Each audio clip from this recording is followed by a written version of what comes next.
Alright, today is extra serious. We're not going to talk about Pokemon, we're not going to talk about artificial intelligence, but we are going to start with talking about the Five Nights at Freddy's movie. And this is actually legit, and there are actually some pretty big names attached to this movie, including Matthew Lillard and Jim Henson Animatronics are working on it. And there is a plot to it involving a security guard working night shift at Fazbear Pizza and discovers the mascots are out to kill everyone. Prototypical plot of the game. And I have the same thought process as this commenter. Why does this look CG whenever it's supposed to be a photo? And I saw people commenting that it is a photo and you can actually see the photographer in the reflection of one of the animatronic's eyes, but that still doesn't look real. Now we get to my favorite story of the day, which is Trump kissing other men. Now, the thing that's really funny about this picture is that this picture, and the commenters actually agree with me, this picture looks more realistic than all of those pictures of him wearing all that military gear. That is really, really sad.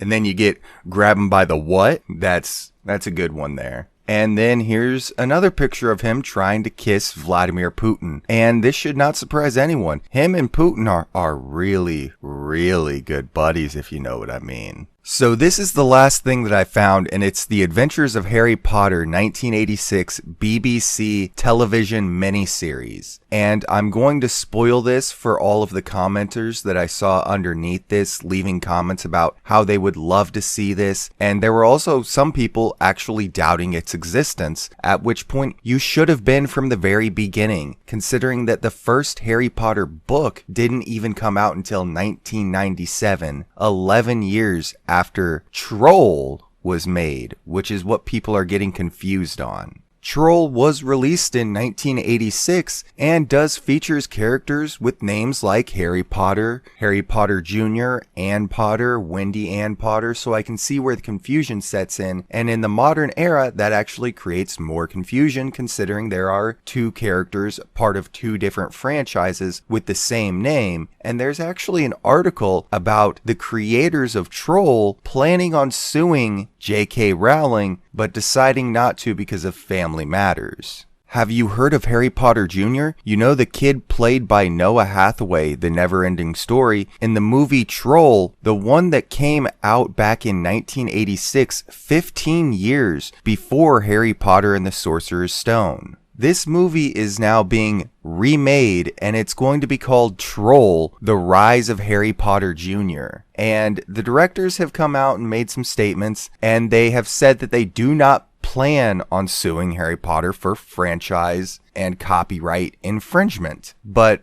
one of the directors said if it weren't for family matters, he would have sued J.K. Rowling the year that the first book came out, claiming that he basically felt like she ripped off their IP. And whenever it comes to this, we have quotes coming from both sides, including, quote, "We wanted to make sure we weren't going to be accused of plagiarism. Even if someone who took it for a while makes it more valuable, that doesn't take anything away from the fact that this is ours." And whenever J.K. Rowling's spokespeople came out to talk about it, they said that these claims were ridiculous. "We will vigorously defend our intellectual property rights and challenge any unlawful attempt to capitalize on extraordinary success of the Harry Potter franchise, as we told the filmmaker years ago." So these conversations have been happening behind closed doors, and here's a little rundown of everything that's happened. At the end of the day, whether or not J.K. Rowling was influenced by Troll on what the name of her characters were going to be or anything of that nature, we will honestly never know. And if this ever does actually go to court, I'm going to tell you, these filmmakers probably aren't going to succeed in their lawsuit because they're going to have to prove beyond a reasonable doubt that she stole the character to